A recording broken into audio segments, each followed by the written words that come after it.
Hi friends, this is Karen McKenna here, and I have with me a new friend, Jesse Matchey. Hi Jesse, how are you today? Hey, Karen, I'm doing excellent. I think I'm looking forward to our conversation. Yeah, me too. It's really interesting how we met, and maybe we'll save that story for another day. But we both agreed that this is a really big moment in time, and we just wanted to do what we could to provide our viewpoints, or maybe even warn our friends about some things that are going on, and do what we can at this major moment in history. Would you agree, Jesse? Absolutely. Perfect. And I just want to give, you want to just give a quick bio about yourself, just so people can refresh your Certainly. background? Yeah. I'm currently in an executive MBA program at Arizona State University. I got there by previously, I was an Army Blackhawk pilot, medical evacuation commander was my last position. That was a childhood dream of mine. I moved to Yeah. Arizona for that specifically. Right. And I've owned several businesses, done a lot in finance. I was a financial planner for about a Great. decade, and now I spend a lot of time trading and investing, Great. and looking And so forward to my next you adventure. understand a lot about kind of macroeconomics, investment cycles, economics, and it seems like you kind of got to me. You're at the same point, like something is off here in this global economy. Something's gone drastically wrong, right? So for me, Absolutely. I started off as a computer scientist, and I was a project manager. I ended up doing my MBA and executive MBA in 2015 in Canada, in the US, Mexico, and Brazil. I've just had the sense that something's really wrong in the world for a number of years. I've spent quite a few years just independently researching economic corruption. So that's what's brought us here. So um, what do you think was your journey in terms of like thinking something's wrong here? I need to say something, or I'm never going to be able to sleep at night. How'd you get there? Well, I'd have to start way back, 2016 election. I couldn't make sense of all the division. It just seemed that something was more off than just normal partisan Hmm. attacks back and forth. And so I think it also conflicted. At the time, I was going through spine surgery and recovery from a car accident, which is what I ended up getting retired from the military from. Right. Okay. But I spend a lot of time thinking about the economic incentives that make people choose to do certain things. And Yeah. so I wondered about why are we in the Middle East wars and Yeah. spending trillions there while we're Yeah. also borrowing from China to be able to Yeah. fund that. At the Right. same time, we're also outsourcing a lot of our manufacturing and production to China. Right. Yeah. So fast forward, I had read a book by General Robert Spalding called The Stealth War. I should actually grab that quick. Yeah. This book, I maybe can't see it. it won't show up, I guess. Oh, Oh, here there we it go. I is. Yeah. put it in Okay. front of my Stealth war. face. Yeah. Yeah. Yep.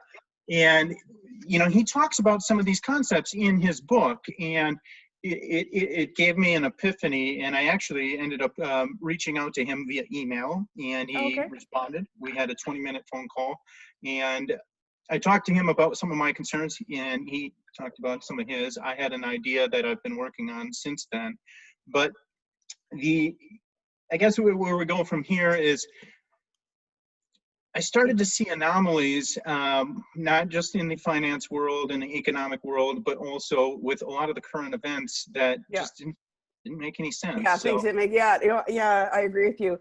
I think for me, it kind of started when I started reading the work of John Perkins, that book, Confessions of an Economic Hitman, and that video that he did. A little later, I started to connect with Professor Richard Werner, who's a banking professor in the UK, and he was really questioning basically the whole macroeconomic environment and introducing the variables of credit creation and how credit creation is really neglected in mainstream macroeconomics, but it's plays a huge part. Macroeconomics, they just say credit creation is an externality, and I knew something was off when I was taking Econ 601. Okay, I was like, something's wrong here. And then following the work of Catherine Austin Fitts, she's was really high up in the investment banking world and also in the U.S. government. She became a became a whistleblower. I mean, the FBI raided her office when she was doing important work, trying to bring, financial transparency of the government of all that money that, is spent on wars and that type of thing. And just really, she was trying to be of work, to, help the citizens, change the economy. And really, she's lucky to be alive, and she just does some great work. And I follow her work closely. So that was, some of the things that got me here. So let's just talk about a little bit, what is the Great Reset in your opinion? So, I mean, there's a lot to it, but I guess at the fundamental core, I look at it as a consolidation and over-centralization Yes. of power, wealth, and it is a technocratic. It's hard to define, at least from my perspective yet, whether it's meant to be socialistic, communistic, or fascistic. Sure. And I'm not sure exactly how to classify it yet, but it is, nevertheless, it is a roll-up of power that the world has never seen. Yes. It is highly concerning to me, and Mm-hmm. I don't find it a partisan issue. No, I think absolutely not. Yeah. it's a roll-up of both government and multinational corporations, Mm-hmm. and it really puts a lot of power in the already wealthy elites, I Yeah. guess, if you want to call Yeah, it that. for sure. Yeah. And it's concerning to me because I don't think that we're going to ever get back to the freedoms and liberty that we had prior to COVID-19. Mm-hmm. And I think this goes back further than that as well. So Yeah. I think back in September of last year is when I started to see something was really wrong in the banking world. And the that was when I started to really start to dig. And it was at the same time there was a lot of protests going on in Hong Kong, which I was following very closely. And Yeah. those protests obviously, ended in a way I had hoped it wouldn't. But I think that the Hong Kongers that I had communicated with had really given me a lot of insight onto SARS and SARS-2 Right. and COVID. Yeah. And so I started to sound the alarm to friends and on Twitter, and I got my money out of the stock market. I started buying gas.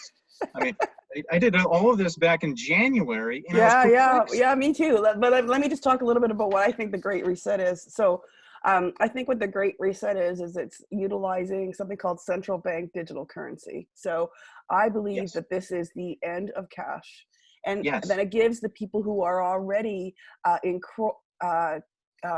control of the government system. Now, the government system is a layer above the economic system, okay? So, the central banks certainly play a role. I think there are hidden characters above that are, leading the show. It gets pretty dark.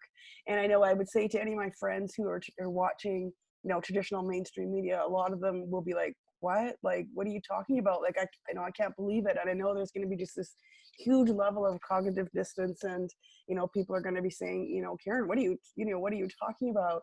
And I guess I just have to say, after 5 years of researching this, and I don't think anybody can really question my integrity or my mathematical ability, and I'm just here to say I don't really care what you think of me. I'm here to try and warn you, okay? Like, I'm protecting my assets. I've been out of the stock market for a long time. Like, I'm buying gold, I'm buying silver, I'm getting land, like, I'm getting prepared. I'm sending sending people to like courses to get like gun licenses. I'm really concerned in my actions, and I'm just, I'm going to do what I can for my family, but I just want to give you a heads up that this is what I think. At least I tried. Like, it's my ability for being a soul. It's my reason for being a soul on this planet right now, But I think that what happened and what I've seen in the traditional media is that anything is outside of this global narrative, which is leading us to further concentration of power and further control, is just completely disappears off the internet. Things are censored. Like, we're going to upload this to YouTube.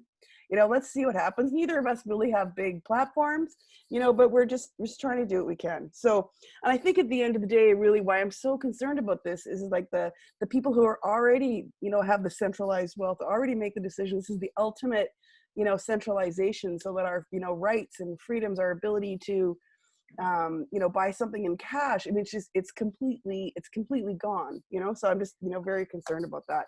So I don't Yeah, and on necessarily, that go ahead.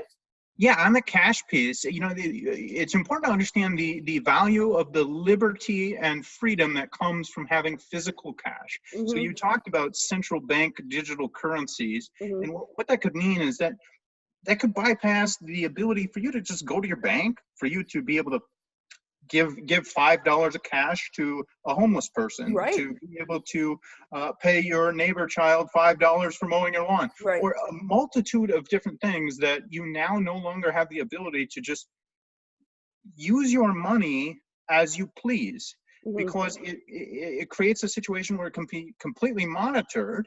Mm-hmm. And so you take away that freedom and that liberty in privacy, but then you Yep. also run into a couple of other issues, and one of them could be the loss of national sovereignty with your currency. And that would mean, instead of, for example, the United States dollar being the currency of the United States, it could end up rolling this up into even a more consolidated power, and it could be one world currency in a sense. Yeah, no, I agree with you. And I know that sounds extreme to people who haven't been researching it, or mainly, following the traditional media. But I just want to go on record that this is what I think, and I tried to warn you guys. Okay, that's what I'm wanting to do. Yeah. All those things you said you did, I did many of the same. Masks, ammo, guns, like land. I'm under contract to purchase land out in the mountains. I mean, this is real stuff. And I've never been a prepper. I've never been, No.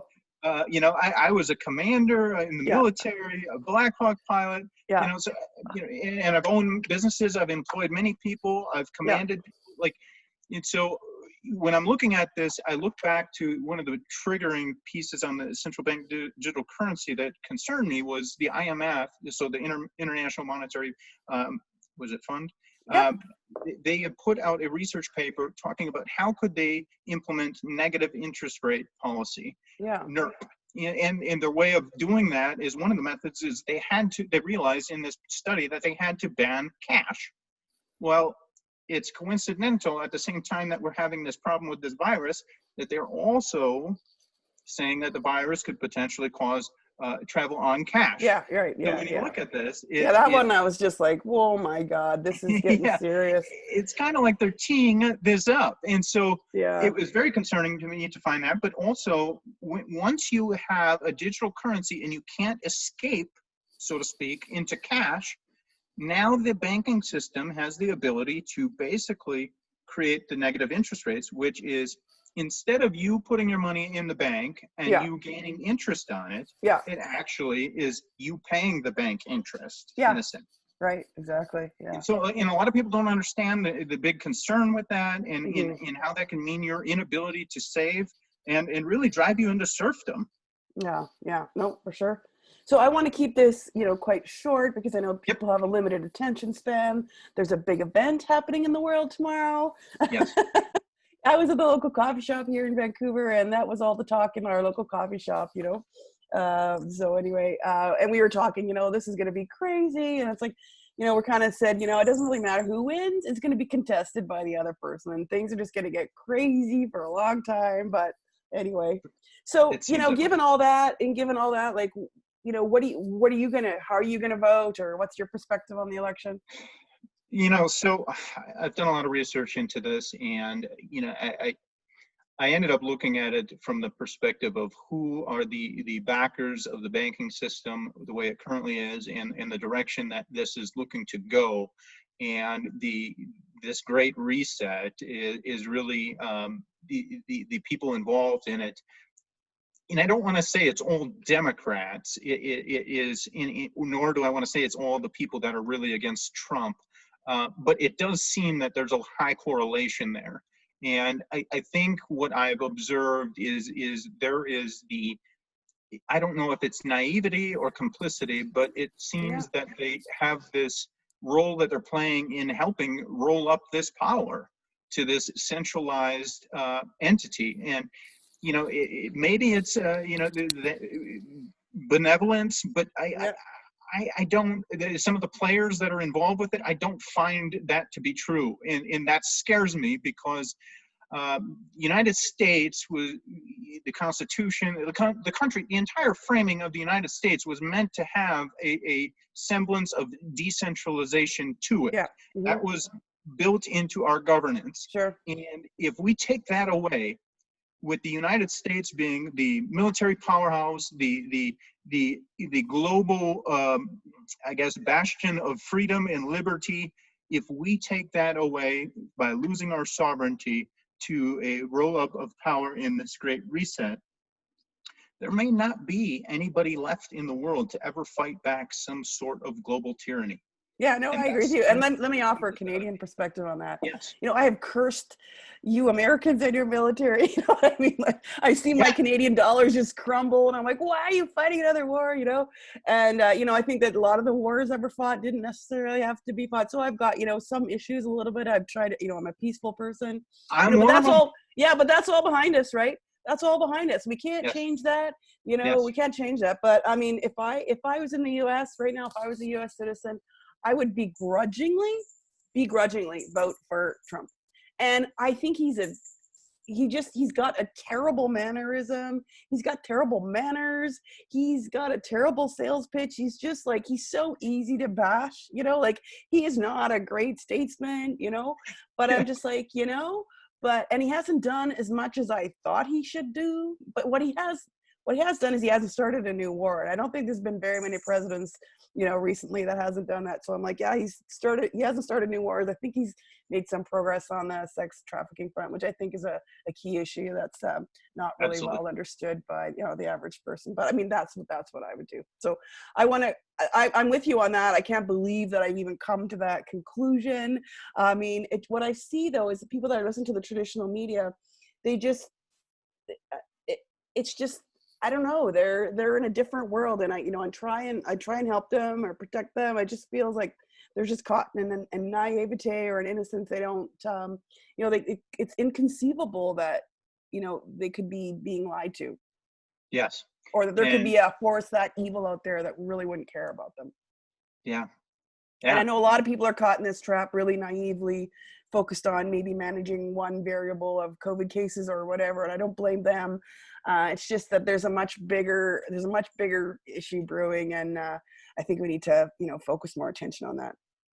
I completely agree. Any parting thoughts? I want to keep this pretty short. You know, it's like you said. If you were in the U.S. and you had to make a decision on where you would vote, you know, you would begrudgingly cast your ballot for President Trump. Mm-hmm. I would do the same, and the reason why is I've come to the conclusion that the Biden-Harris presidency would mean that we are going into this great reset, and I can't say with 100% certainty that Donald Trump isn't going to continue the global roll-up of power, but I can guarantee you that it at least gives us a fighting chance. You got a couple months anyway. You got a couple more months. and a roll of the dice of, hey, maybe this guy is actually genuinely fighting against this, and that is why he gets so much hatred from the opposition. Yeah, exactly, and so much censorship. But anyway, so I'm gonna push the pause button here, the record, and nice chatting with you, and I'll just keep up. You as well. In a sec. Okay, yeah, great.